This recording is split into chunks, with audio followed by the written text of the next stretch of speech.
Don't learn how to play guitar. Learn how to understand the guitar. In this video, we're going to go over 6 actionable steps that you can take to elevate you from being able to play the guitar, maybe play a few songs, maybe play a few chords, to feeling confident that you actually understand what you're doing. Now, if you're watching this video, you've probably already been playing guitar for a few months, maybe even a few years. I'm assuming that you have all the basic chords down and you feel comfortable writing and learning songs. If you're not at this point already, I'm sorry, but this video is not for you. This video is for people who already have the fundamentals down on guitar and are looking to expand their creativity and knowledge. It's not for people who are still in the baby stages of just learning the very, very, very basics. Okay, so if you're still here, you're probably somebody who actually is taking the guitar seriously, whether it's to become a professional guitar player, just to use it in your songwriting, or just to dive deeper into your hobby. You've gotten to the point in your guitar playing journey where you're ready to invest in yourself and really take the time and energy that it takes to get to the next level. You're probably already watching music theory videos on YouTube. Maybe you've paid for a few courses or something like that. Maybe you're even considering enrolling into music school, or you've already been through music school, but you just don't feel like you really got out of it what you need. If you're into hopecore, guitar music, shoegaze, indie music, cinematic music, ambient music, anything that's melodic, beautiful, and emotional, these 6 steps are really going to help open up your creativity to allow you to transfer those sounds and feelings that are in your head onto the instrument and level up your creative process. You may have already gotten to the point where you're thinking about playing in sessions for artists. Maybe you just want to play in bands with other musicians, or you want to speed up your creative process and be able to experience the cathartic feeling of writing songs that actually express what you're feeling inside. The only reason why you aren't doing all of those things already is because you have a little bit of doubt, you have a little bit of fear. So where does that doubt and fear come from? Fear generally comes from the unknown, right? We've heard it all before.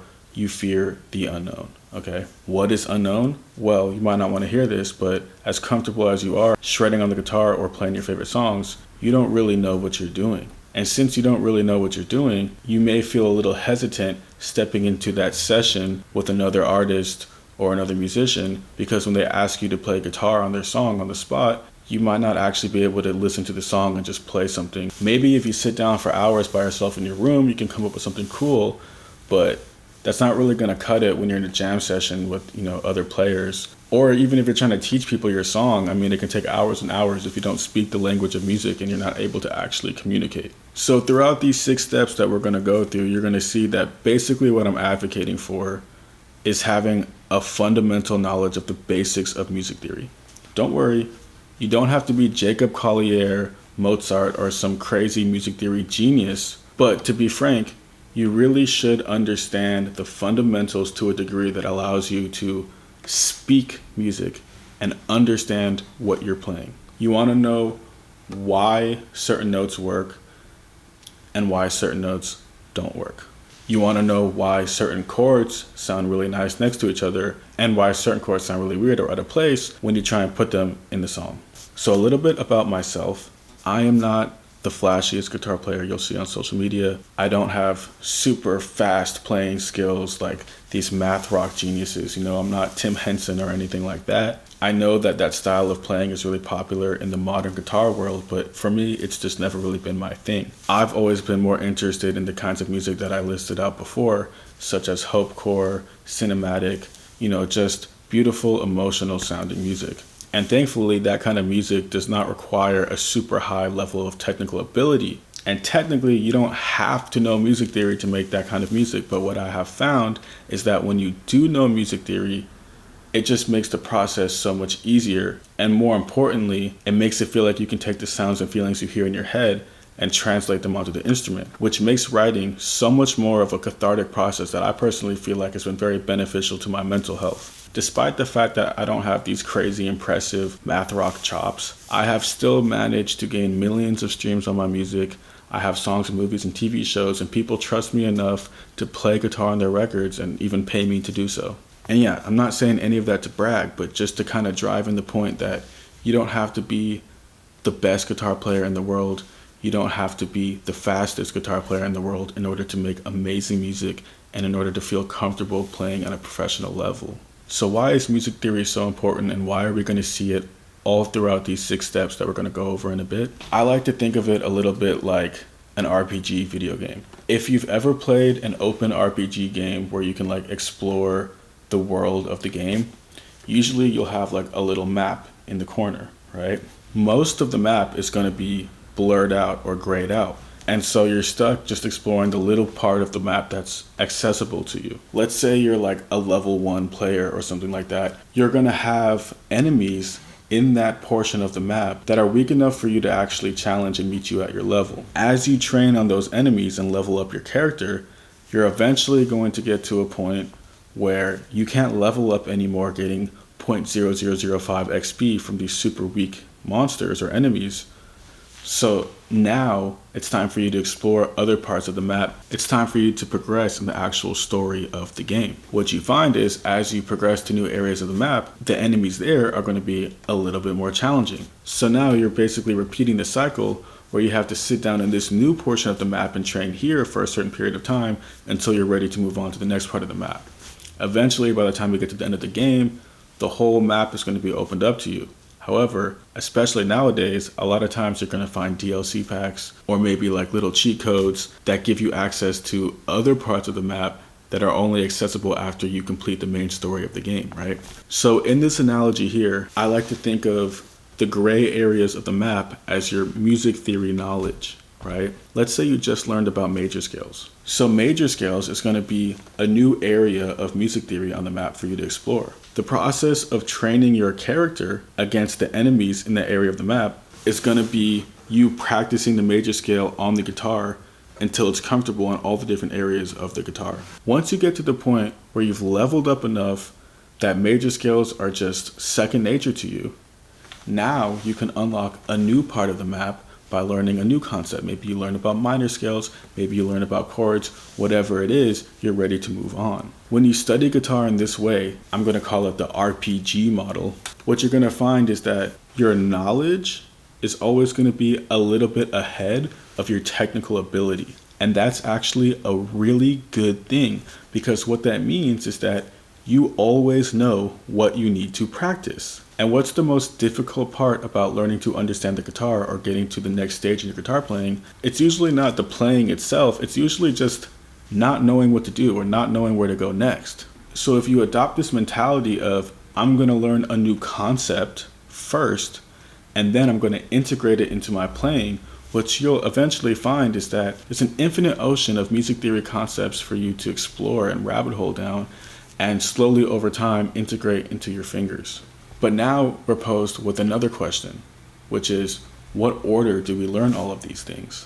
It's really convenient in a video game because the video game developers have already set up the game in a certain way that's going to progress you sequentially, right? You're never going to be able to unlock an area of the map with level 100 monsters if you're only level 10, right? It's going to guide you through the game in that sense by progressing through the story.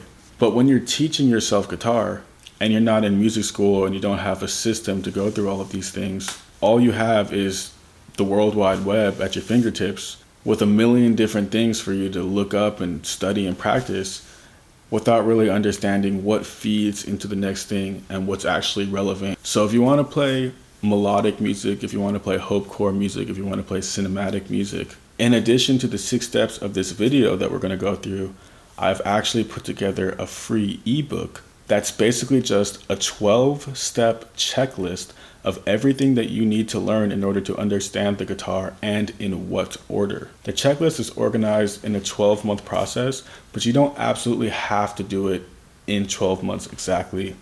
You can move at your own pace.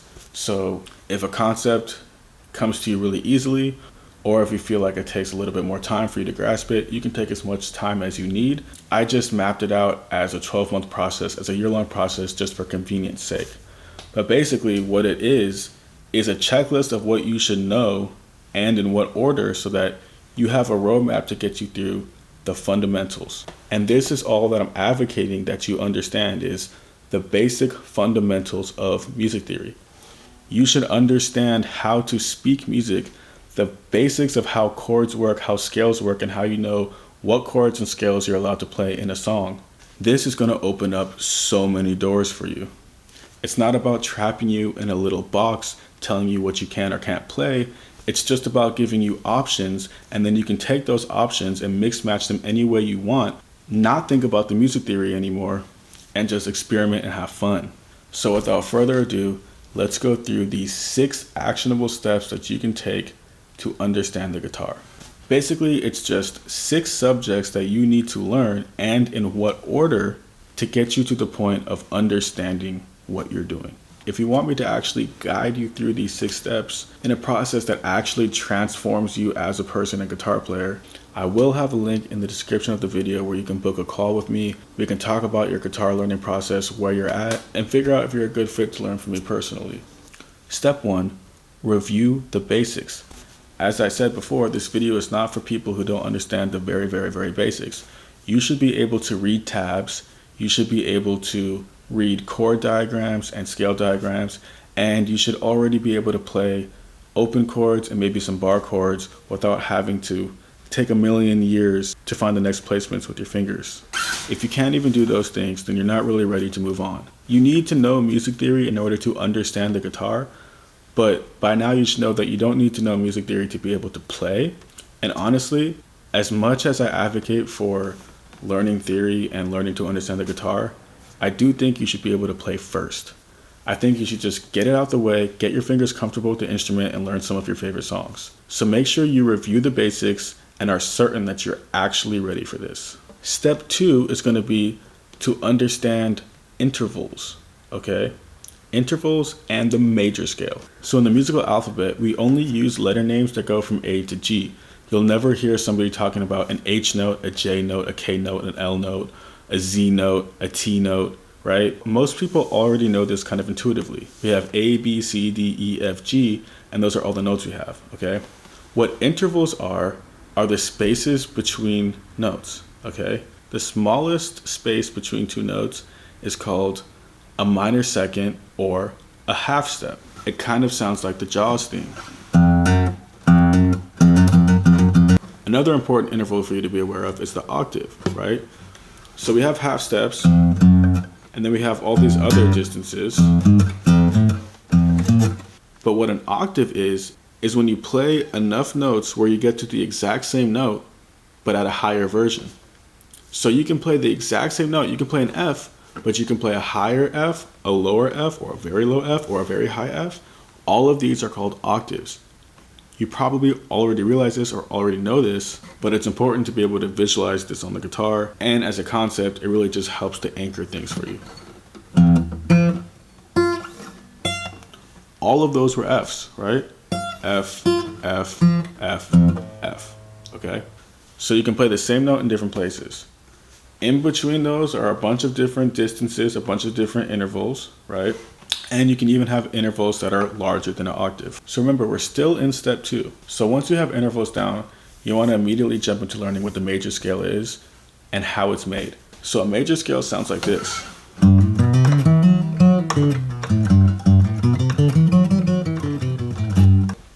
There are 7 notes in the major scale. You can say there's 8 notes if you include the octave, right? Because when you get to the end of the major scale, you're playing the higher version of the note you started on. So here's a G, and here's the high G. So I'm playing G, G.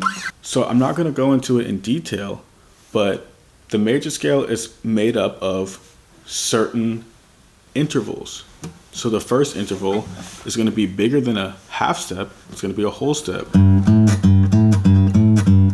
And then from here, we're going to play another whole step. And then from here, we're going to play a half step. And basically what you end up with is this pattern of intervals that goes whole, whole, half, whole, whole, whole, half. The point of this video is not to give you a lesson on major scales. It's just to make you aware that you should learn this. And you also need to learn the interval pattern that makes it up. But now you can see why it makes sense to learn intervals first, because if you don't even understand what intervals are, then nothing else after that is going to make any sense to you. So the very first thing that you need to learn are intervals. And once you have intervals down, take those intervals and make a major scale out of them. The last thing I want you to understand in step 2 is the concept of what's called a tonic. The tonic is basically just the main note of the major scale. So if you remember before, the scale that I was playing was the G major scale. The reason why it's called the G major scale is because G is the main note of the scale. It's the note that I start on and it's the note that I finish on. And even without knowing that I start and finish on that note, when I play the scale, you can hear musically that the scale leads to that note. When I play,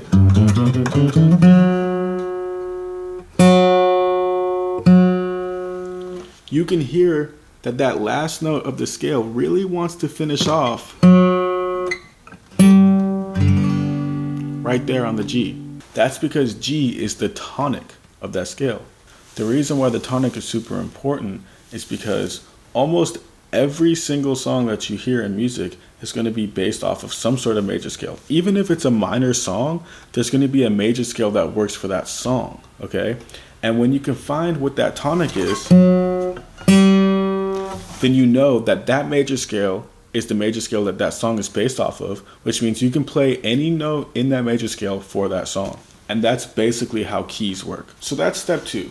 Once you have intervals down, once you have the major scale down, and you understand the concept of the tonic and maybe you can figure out how to find it, we can move on to step 3, which is understanding chords. You've probably seen hundreds of chords, and you've probably seen a bunch of numbers attached to them that make no sense, like major 7 chord or like something flat 9, sharp 11. What I'm going to tell you is that no matter what chord you're playing, no matter how complicated the chord, okay, no matter how many numbers you see tagged on to the chord, whether it's minor, major, diminished, augmented, every single chord on planet Earth is based off of what's called a triad. And a triad is just 3 notes.